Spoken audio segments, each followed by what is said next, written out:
Hello అందరికీ welcome back to Dolly dumplings. ఇవాల్టి recipe వచ్చేసి మటన్ ఫ్రైని సింపుల్గా టేస్టీగా ఎలా చేసుకోవాలో ప్రాసెస్ చూసేద్దాము. చాలా ఈజీగా చేసుకోవచ్చండి. ఈ మటన్ ఫ్రైకి ఎక్కువ టైం కూడా పడదు. ఒకసారి మీరు కూడా తప్పకుండా ట్రై చేసేయండి. ఇప్పుడు ఈ మటన్ ఫ్రైని ఎలా చేసుకోవాలో ప్రాసెస్ చూసేద్దాము. దీనికోసం ముందుగా నేను ఇక్కడ ఒక 1/2 kg మటన్ని తీసుకొని శుభ్రంగా వాష్ చేసి తీసుకున్నాను. నేను ఇక్కడ ఈ మటన్ని కుక్కర్లో ఉడికించుకుంటున్నానండి. కుక్కర్లో ఉడికించుకోవడం వల్ల మటన్ త్వరగా ఉడికిపోతుంది. ఇప్పుడు ఇందులో 1 టేబుల్ స్పూన్ సాల్ట్ అలాగే 1/2 టేబుల్ స్పూన్ పసుపు వేసుకొని ఈ మటన్ ముక్కలకి ఈ సాల్ట్ పసుపు పట్టేలాగా ఒకసారి బాగా మిక్స్ చేసుకోవాలి. చూడండి, ఇలా కలుపుకున్న తర్వాత ఇప్పుడు ఇందులో 1 గ్లాస్ నిండా వాటర్ని యాడ్ చేసుకోవాలి. నేను ఇక్కడ చిన్న గ్లాస్ నిండా వాటర్ని యాడ్ చేశానండి. ఇప్పుడు ఇలా బాగా మిక్స్ చేసుకున్న తర్వాత మూత పెట్టుకొని స్టవ్ ఆన్ చేసుకొని స్టవ్ మీద పెట్టుకొని మంటని మీడియం ఫ్లేమ్లో ఉంచి ఒక 5-6 విజిల్లు వచ్చే వరకు ఉడికించుకోవాలి.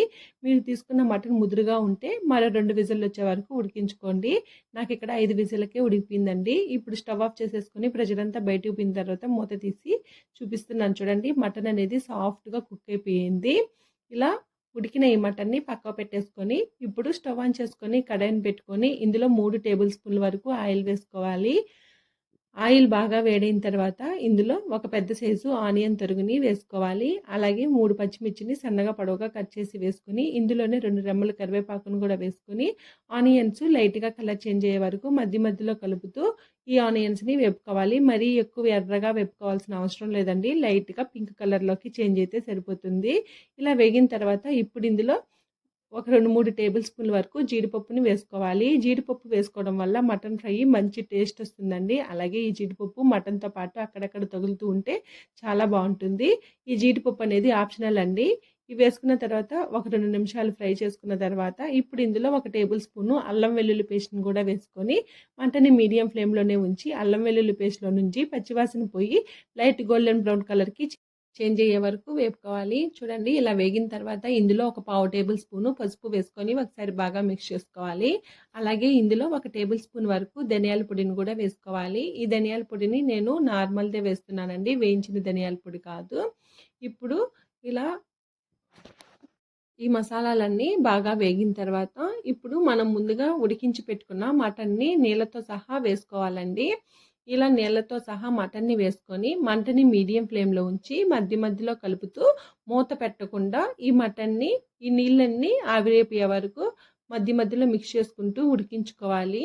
మీరు మూత పెట్టారంటే మళ్ళీ నీరు అనేది ఊరుతూ ఉంటుందండి మటన్లో. చూడండి, మనం ఫ్రై చేస్తున్నాం కాబట్టి మూత పెట్టాల్సిన అవసరం లేదు. ఇలా మధ్యలో కలుపుతూ ఈ నీళ్ళన్నీ ఇంకిపోయే వరకు ఉడికించుకోవాలి.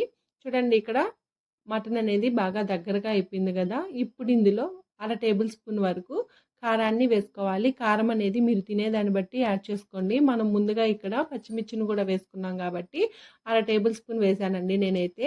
ఇప్పుడు ఈ కారాన్ని కూడా ఒకసారి బాగా మిక్స్ చేసుకున్న తర్వాత సాల్ట్ సరిపోయిందో లేదో చెక్ చేసుకొని సాల్ట్ని కూడా అడ్జస్ట్ చేసుకోవాలి. అలాగే నేను ఇక్కడ ఈ మటన్ ఫ్రైని మరీ డీప్ రోస్ట్ చేయట్లేదండి. కాస్త అన్నంలో కలుపుకోవడానికి వీలుగా ఉన్నట్టే ఫ్రై చేస్తున్నాను. చూడండి, నేను ఇక్కడ వీడియో క్లిప్లో చూపించే విధంగా మసాలా అడుగు పట్టేస్తే మాత్రం గెరిటితో కాస్త గీకినట్టు కలుపుకోండి. అలాగే మసాలా మరీ ఎక్కువ అడుగు పట్టేస్తే ఇందులో ఒక 2 టేబుల్ స్పూన్ల వరకు వాటర్ని యాడ్ చేసి ఒకసారి బాగా మిక్స్ చేశారంటేను అడుగు పట్టేసిన మసాలా ఈజీగా వచ్చేస్తుంది. ఇప్పుడు ఇందులోనే 1 టేబుల్ స్పూను మటన్ మసాలాని యాడ్ చేసుకోవాలి. అలాగే సన్నగా కట్ చేసిన కొత్తిమీరను కూడా వేసుకొని ఒకసారి బాగా మిక్స్ చేసుకోవాలి. మీ దగ్గర మటన్ మసాలా లేకపోతే 1 టేబుల్ స్పూన్ వరకు గరం మసాలాను వేసుకున్నా కానీ టేస్ట్ బాగుంటుందండి. ఇప్పుడు ఇదంతా బాగా మిక్స్ చేసుకున్న తర్వాత స్టవ్ ఆఫ్ చేసేసుకొని దీన్ని సర్వింగ్ ప్లేట్లోకి తీసేసుకోవడమే. ఈ మటన్ ఫ్రై చాలా బాగుంటుందండి. అలాగే చాలా సింపుల్గా తక్కువ టైంలో కూడా చేసేసుకోవచ్చు. ఇది వేడి అన్నంలో తింటే టేస్ట్ అదిరిపోతుంది. ఇది రసం కాంబినేషన్లో కానీ పప్పు కాంబినేషన్లో కానీ లేదా డైరెక్ట్గా తిన్నా కానీ ఈ మటన్ ఫ్రై అదిరిపోతుంది. చూసారు కదా మటన్ ఫ్రైని ఎలా చేసుకోవాలో ప్రాసెస్ ఏందో. ఈ వీడియో మీకు నచ్చితే లైక్ చేయండి, షేర్ చేయండి, కామెంట్ చేయండి. అలాగే మరిన్ని రెసిపీస్ కోసం మన ఛానల్ని సబ్స్క్రైబ్ చేసుకొని నోటిఫికేషన్ సింబల్ని ఆన్ చేయండి. Thank you for watching.